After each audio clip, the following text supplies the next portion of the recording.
Two cops, same city, same loneliness, but completely different stories. One is counting down love with cans of pineapple that expire on May 1st because he believes that's when his heartbreak becomes permanent. The other doesn't even realize a stranger is secretly breaking into his apartment, slowly fixing his life without him knowing. And somewhere in between, a woman in a blonde wig is running from a crime that's already falling apart. This isn't just a love story. It's about timing, missed chances, and the terrifying idea that love might show up exactly when you're not ready, or worse, 1 year too late. Before we get into it, if you love deep emotional stories like this, hit subscribe and drop a like. It helps more than you think, and you won't miss what happens next. The story begins with a hazy and disorienting visual, reflecting the hectic, crowded atmosphere of the Chungking mansions in Hong Kong. Crowds push through narrow walkways and neon-lit corridors. A mysterious woman in a blonde wig moves through the chaos and enters an elevator. Nearby, Cop 223, He Ji-woo, spots a suspect in handcuffs. The suspect suddenly bolts and Woo chases him. As he pushes through the crowd, he brushes a mysterious blonde woman in a raincoat who also seems to be running from something. Unfortunately, the suspect slips away in the crowd. However, that brief moment between Woo and the blonde woman lingers. Woo's girlfriend, May, had just broken up with him, but he has refused to accept it. He calls his girlfriend's home and nervously speaks with her mother. He suggests that his girlfriend might just need some time to cool down. He asks about the rest of her family, trying to keep the conversation casual. Later, Woo returns to a routine that once defined his relationship with May. He waits near her workplace for her shift to end. A heartbroken Woo sits inside a small cafe. The manager watches him sulk and suggests he move on from his girlfriend since they're always fighting anyway. The manager even recommends one of the waitresses, who also happens to be named May and clearly likes him. Woo refuses. Back at May's house, Woo idly waits outside. He makes sure to stay out of sight so her parents will not notice him lingering nearby. Elsewhere, the blonde woman sits alone at a bar. She completes a transaction and slips a puffed envelope into her handbag. She enters a room filled with poorly dressed Indian men. One by one, she recruits them into an operation. She collects their passports and hands them cash in return. Workers take measurements of the men and prepare them for their mission. The blonde woman supervises everything. Substances are carefully sewn into the men's clothes and shoes. It becomes clear she is running a smuggling business. Once everything is ready, she escorts them to the airport. At the terminal, she approaches border control to verify her passport. When she turns around, the men are gone. Confused, she scans the terminal and rushes through the airport looking for them. She runs to the bar where she had been meeting a mysterious contact. The man has vanished. Meanwhile, Woo had believed all along that his relationship breakup was nothing more than an April Fool's joke. But he realizes she may truly be gone. To cope with the loss, he begins buying cans of pineapple with expiration dates of May 1st. Each day, he buys another can. He tells himself that if May does not return by the time he collects 30 cans, their love will officially expire on May 1st. The blonde woman returns to her hotel room and makes a reservation for a flight. She then visits a locker and retrieves a pistol. Armed and impatient, she continues searching for the missing smugglers. She moves through buildings, shops, and boutiques, scanning every corner for signs of them. Desperate for information, she kidnaps the young daughter of a man connected to one of the smugglers. She gives him 1 hour to locate the Indian men, or he will never see his daughter again. She soon realizes the man may not be involved at all. She tells him where he can safely retrieve his daughter and leaves the area immediately. Back in the city, Woo finally solves a case after 6 months without success. Out of habit, he wants to tell May the news before anyone else. He tries calling her again. No answer. Frustrated, Woo visits the cafe to buy another pineapple can. This time, he cannot find one that expires on May 1st. He argues with the attendant, insisting he needs the exact date. After some back and forth, the attendant hands him a box full of expired products. Woo studies the labels and a sudden realization hits him. Everything has an expiration date: food, memories, relationships. He wonders aloud if anything lasts forever. Elsewhere, The blonde woman wanders angrily down a corridor. It is now May 1st. Two men begin following her through the narrow passage, and she notices them. Without hesitation, she pulls out her gun and shoots one of them. The second man chases her through the crowded walkway. She fires again and drops him before rushing away. The pursuit continues through the station until she reaches a train station. She jumps aboard a departing train just before the doors close, leaving her pursuers behind. That night, Woo obtains his 30th can of pineapple. He sits alone on May 1st and begins eating all 30 cans he has collected throughout the month. Juice drips everywhere as he forces himself to finish them. His stomach aches, but he keeps going.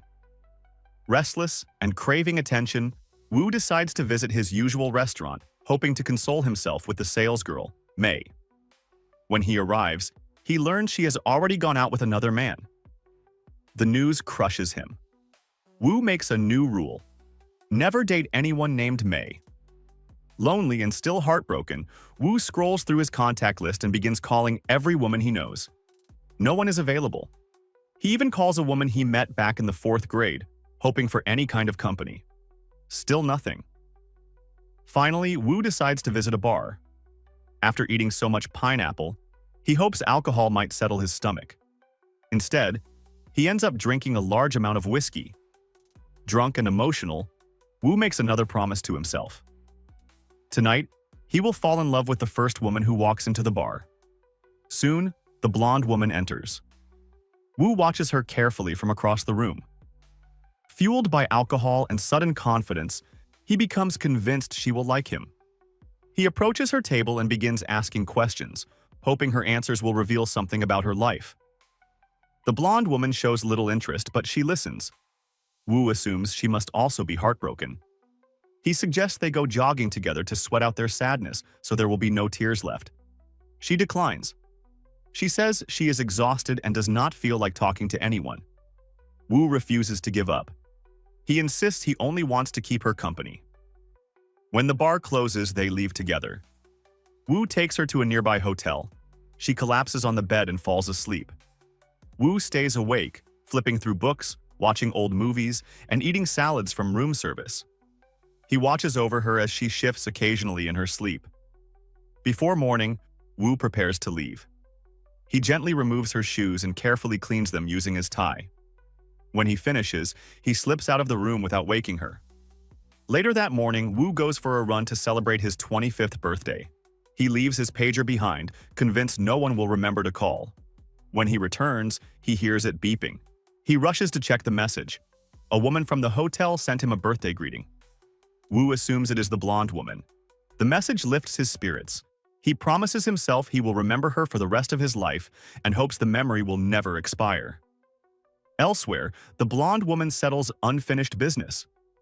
She shoots the man working with her in the smuggling operation to stop him from pursuing her. The gunshot sends his men rushing through the building to investigate. She removes the blonde wig and slips into the crowd, now a brunette moving unnoticed through the city. Woo heads to the food stall. He orders a Coke and chats with the manager. The manager suggests that Woo should pay attention to a new employee named Faye, a free-spirited young woman who recently started working at the cafe. The manager jokes that Woo should try to get to know her before another man does. As Woo turns to leave, he accidentally bumps into Faye. They exchange a brief, quiet glance before moving on with their day. That night, another officer arrives at the cafe. Cop 663, Ho Chi Mo, steps inside to order food. He notices Faye immediately and asks if she is new. He says he has never seen her before.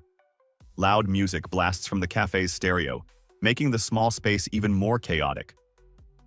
The noise bothers him, but he still tries to start a conversation. He asks about her interests and attempts to keep the exchange going. Faye mostly responds with quiet gestures, nodding or shaking her head without saying much. Still, she watches him closely as he leaves. Ho seems intrigued. Over the next few days, he keeps returning to the cafe, often buying small items just to see Faye again. The following day, Mo returns for coffee. This time, he casually mentions that his girlfriend has left him. Faye listens quietly from across the counter. As Ho drinks his coffee, memories of his past relationship flood back. His ex-girlfriend worked as a flight attendant, and the two of them once spent many carefree moments together. He recalls playful scenes of them joking around at home. At one point, he pretends to fly a toy airplane while she laughs beside him. Those lighthearted moments now feel distant and unreachable.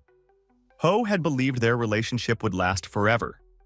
Instead, it has quietly fallen apart. One day, the manager asks Ho whether his girlfriend has returned. Ho shakes his head and admits she has not. The manager advises him to move on and stop dwelling on the past. Later that day, Ho's ex-girlfriend visits the cafe looking for him. She waits for a while before asking the manager where he is. The manager explains that Ho's work schedule has changed. His day off is no longer Saturday. Before leaving, the woman pulls a letter from her bag and asks the manager to give it to Ho. Curiosity gets the better of him. The manager opens the letter and reads it aloud with the other workers gathered around. Faye listens carefully as well. Inside the envelope, Faye discovers something unexpected: a key. Soon, everyone notices that Ho is approaching. The workers quickly scatter, leaving only Faye behind the counter. Ho enters and orders his usual black coffee. Faye quietly tells him that his ex-girlfriend left a letter for him. Ho hesitates. He decides to finish his coffee before looking at it, expecting the contents to bring more disappointment. He sits in silence and slowly finishes the drink. When Faye reminds him about the letter, Ho shakes his head. He asks her to hold on to it until next time. The breakup continues to weigh heavily on him. At home, Ho drifts through his apartment. He begins talking to the objects around him. The abnormal conversations reflect how deeply the loneliness has settled in. One afternoon, Faye carries a heavy basket of potatoes through the market and accidentally bumps into Ho. She asks how he is doing after hearing that he injured himself during a recent incident. Ho brushes it off and tells her not to believe everything his colleagues say. He explains that he recently changed shifts and now patrols a different area. When he notices the heavy basket, he offers to help carry it. Faye agrees, and they walk through the busy market together. During the walk, Faye casually announces that she plans to travel soon. She invites Ho to come with her. Ho gives a hesitant answer and says, "Maybe." The conversation shifts to the letter from his ex-girlfriend. Faye asks for his address so she can mail it to him instead. Ho writes the address on a piece of paper and hands it to her. They continue walking and chatting before eventually going their separate ways. Soon after, Faye begins visiting Ho's apartment while he is away. Using the key from the letter, she enters the empty home. Inside, she cleans the rooms, rearranges items, and plays music while she works. Sometimes she simply explores the space and imagines what life inside the apartment might feel like. One afternoon, Ho almost catches her. He returns home unexpectedly and notices that the apartment looks cleaner than before. Something feels different, but he cannot quite explain it. Despite the mystery, the routine continues. Faye keeps visiting and quietly improving the apartment while Ho remains unaware. One day, Ho rushes home and finds the apartment flooded with water. A broken pipe has soaked the floor. He immediately starts cleaning and trying to fix the mess. At that moment, Faye enters the apartment carrying a small bag with 2 goldfish inside. She freezes when she realizes Ho is already home. Caught off guard, she quickly invents excuses for why she is there. Ho listens calmly and decides not to press her.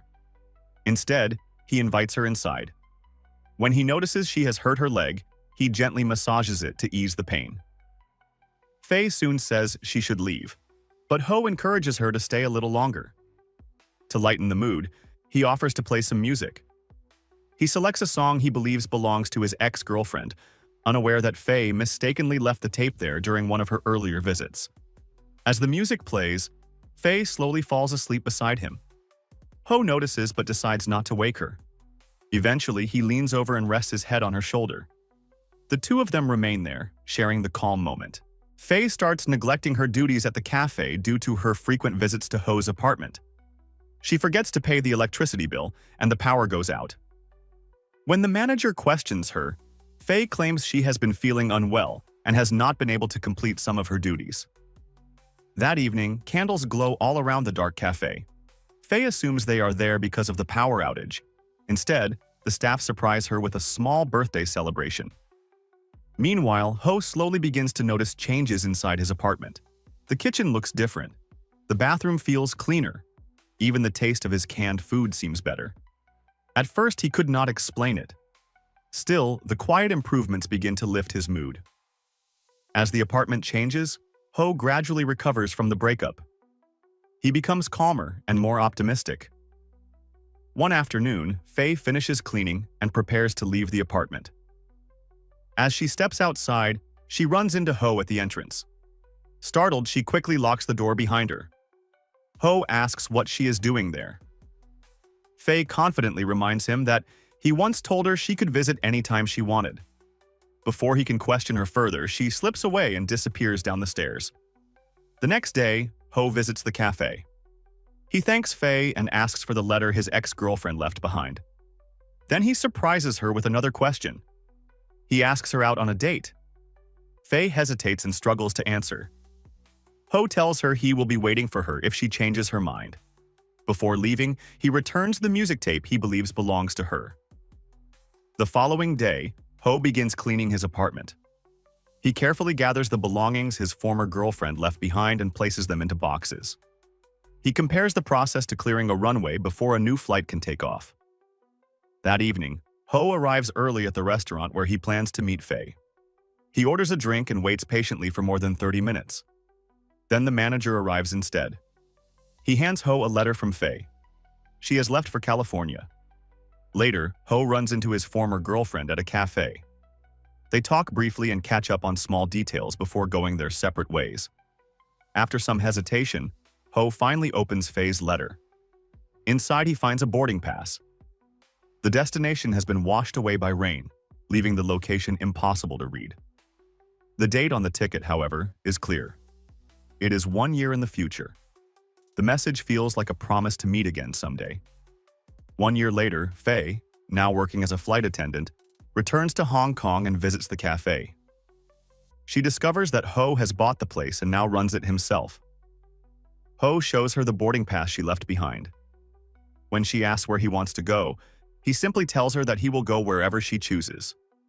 The answer signals a quiet new beginning for both of them. If this story stayed with you, even a little, make sure you hit like and subscribe. I break down films like this into their deepest meanings, hidden details, and the moments most people miss. And tell me in the comments, do you think love is about timing or fate? Because sometimes the right person shows up at the wrong time, and sometimes they come back when you least expect it. Stay tuned, there's a lot more like this coming.